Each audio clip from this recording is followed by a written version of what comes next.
Election ಮಾಡಿದೀವಿ. ನಮ್ಮ ನಾಯಕರೆಲ್ಲ ಕಷ್ಟಪಟ್ಟು ದುಡಿದಿದ್ದಾರೆ. ಹಿನ್ನಡೆ ಆಗಿದೆ. ಇದಕ್ಕಿಂತ ಒಳ್ಳೆ ಎಲೆಕ್ಷನ್ ನಾವು ಮಾಡಬಹುದಾಗಿತ್ತು ಅಂತ ಈಗ ಅನಿಸ್ತಾ ಇದೆ. ನನಗೂ ಸ್ವಲ್ಪ ಸಮಯ ಅಭಾವ ಇತ್ತು. ಹಂಗಾಗಿ ಎಲ್ಲ ಹಳ್ಳಿಗಳು ಎಲ್ಲ ಪಂಚಾಯತಿಗಳು ನನಗೆ ರೀಚ್ ಆಗಲಿಲ್ಲ. ಹಂಗಾಗಿ ಸ್ವಲ್ಪ ನಾವೇನು ಭಾರಿ ಬಹುಮತದಿಂದ ಅವ್ರೇನು ಗೆದ್ದಿಲ್ಲ, ಭಾಳ ಸಣ್ಣ ಮಾರ್ಜಿನಿಂದ ಗೆದ್ದವ್ರೆ. ಮುಂದೆ ನಿರೀಕ್ಷೆ ಮಾಡಿಲ್ಲ ಸರ್ ಇಲ್ಲ, ನಾನು ಗೆಲ್ತೀನಿ ಅಂತ ನನಗೂ ವಿಶ್ವಾಸ ಇತ್ತು. ಬಟ್ ಮತದಾರನ ಮೈಂಡಲ್ಲಿ ಏನಿತ್ತು ಅಂತ ಈಗ ಗೊತ್ತಾಗುತ್ತೆ. ಮೈತ್ರಿ ಅವ್ರದ್ದು ವರ್ಕೌಟ್ ಆಗಿದೆ. ಗುಂಪುಗಾರಿಕೆ ಇತ್ತು ಮೊದಲೇ ಅವಕಾಶ ಇಲ್ಲ. ನನಗೆ ಚುನಾವಣೆ ಶುರುವಾದಾಗಲಿಂದ ಏನು ಗುಂಪುಗಾರಿಕೆ ನಮ್ಮಲ್ಲಿ ಕಾಣಲಿಲ್ಲ. ಎಲ್ಲ ಲೀಡರ್ಸು ಒಗ್ಗಟ್ಟಾಗಿ ಬಂದು ಕೆಲಸ ಮಾಡಿದ್ರು. ಅವ್ರದ್ದು ಏನು BJP ಮತ್ತು JDS ಏನು ಕಾಂಬಿನೇಷನ್ ಇದೆ ವರ್ಕ್ ಆಗಿದೆ. ಇಲ್ಲ ಇಲ್ಲ, ಯಾವುದು ಒಳ್ಳೆ ಏಟು ಬಿದ್ದಿಲ್ಲ. ಬಂದ್ರು 2-3 ಸತಿ ಪ್ರಚಾರ ಇಲ್ಲ. ಈಗ ಮೊದಲೇ ಹೇಳಿದ್ದೀನಿ, ಅವರು ರಾಷ್ಟ್ರ ನಾಯಕರು ತುಂಬಾ ಕಡೆ ಹೋಗ್ಬೇಕಾಗಿತ್ತು. ನಮ್ಮ ಜೊತೆ ಜಾಸ್ತಿ ಬರೋಕ್ಕಾಗಲ್ಲ.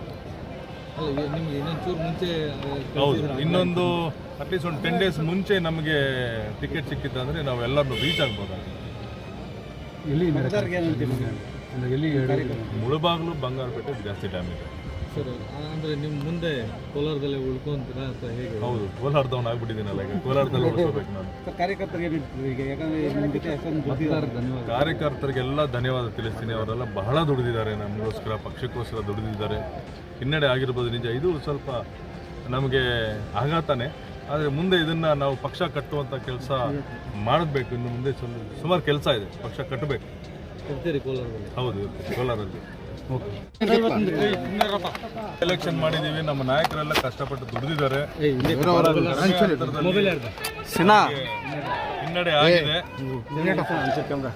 ಇದಕ್ಕಿಂತ ಒಳ್ಳೆ ಎಲೆಕ್ಷನ್ ನಾವು ಮಾಡಬಹುದಾಗಿತ್ತು ಅಂತ ಈಗ ಅನಿಸ್ತಾ ಇದೆ. ನನಗೂ ಸ್ವಲ್ಪ ಸಮಯ ಅಭಾವ ಇತ್ತು. ಹಂಗಾಗಿ ಎಲ್ಲ ಹಳ್ಳಿಗಳು ಎಲ್ಲ ಪಂಚಾಯತಿಗಳು ನನಗೆ ರೀಚ್ ಆಗಲಿಲ್ಲ. ಹಂಗಾಗಿ ಸ್ವಲ್ಪ ನಾವೇನು ಭಾರಿ ಬಹುಮತದಿಂದ ಅವ್ರೇನು ಗೆದ್ದಿಲ್ಲ, ಭಾಳ ಸಣ್ಣ ಮಾರ್ಜಿನಿಂದ ಗೆದ್ದವ್ರೆ. ಮುಂದೆ ನಿರೀಕ್ಷೆ ಮಾಡಿಲ್ಲ ಸರ್ ಇಲ್ಲ, ನಾನು ಗೆಲ್ತೀನಿ ಅಂತ ನನಗೂ ವಿಶ್ವಾಸ ಇತ್ತು. ಬಟ್ ಮತದಾರನ ಮೈಂಡಲ್ಲಿ ಏನಿತ್ತು ಅಂತ ಈಗ ಗೊತ್ತಾಗುತ್ತೆ. ಮೈತ್ರಿ ಅವ್ರದ್ದು ವರ್ಕೌಟ್ ಆಗಿದೆ. ಗುಂಪುಗಾರಿಕೆ ಇತ್ತು ಮೊದಲೇ ಅವಕಾಶ ಇಲ್ಲ. ನನಗೆ ಚುನಾವಣೆ ಶುರುವಾದಾಗಲಿಂದ ಏನು ಗುಂಪುಗಾರಿಕೆ ನಮ್ಮಲ್ಲಿ ಕಾಣಲಿಲ್ಲ. ಎಲ್ಲ ಲೀಡರ್ಸು ಒಗ್ಗಟ್ಟಾಗಿ ಬಂದು ಕೆಲಸ ಮಾಡಿದ್ರು. ಅವ್ರದ್ದು ಏನು BJP ಮತ್ತು JDS ಏನು ಕಾಂಬಿನೇಷನ್ ಇದೆ ವರ್ಕ್ ಆಗಿದೆ. ಇಲ್ಲ ಇಲ್ಲ, ಯಾವುದು ಒಳ್ಳೆ ಏಟು ಬಿದ್ದಿಲ್ಲ. ಬಂದ್ರು 2-3 ಸತಿ ಪ್ರಚಾರ ಇಲ್ಲ. ಈಗ ಮೊದಲೇ ಹೇಳಿದ್ದೀನಿ, ಅವರು ರಾಷ್ಟ್ರ ನಾಯಕರು ತುಂಬಾ ಕಡೆ ಹೋಗ್ಬೇಕಾಗಿತ್ತು.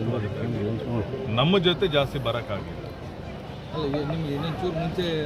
ಹೌದು, ಇನ್ನೊಂದು ಅಟ್ಲೀಸ್ಟ್ ಒಂದು 10 days ಮುಂಚೆ ನಮಗೆ ಟಿಕೆಟ್ ಸಿಕ್ಕಿತ್ತಂದ್ರೆ ನಾವೆಲ್ಲರನ್ನು ರೀಚ್ ಆಗ್ಬೋದಾಗಿದೆ.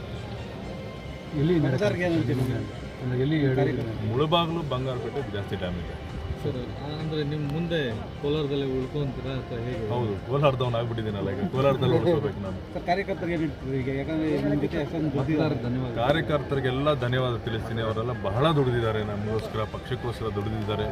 ಹಿನ್ನಡೆ ಆಗಿರ್ಬೋದು ನಿಜ. ಇದು ಸ್ವಲ್ಪ ನಮಗೆ ಆಘಾತನೇ. ಆದರೆ ಮುಂದೆ ಇದನ್ನು ನಾವು ಪಕ್ಷ ಕಟ್ಟುವಂಥ ಕೆಲಸ ಮಾಡಬೇಕು. ಇನ್ನು ಮುಂದೆ ಸುಮಾರು ಕೆಲಸ ಇದೆ, ಪಕ್ಷ ಕಟ್ಟಬೇಕು.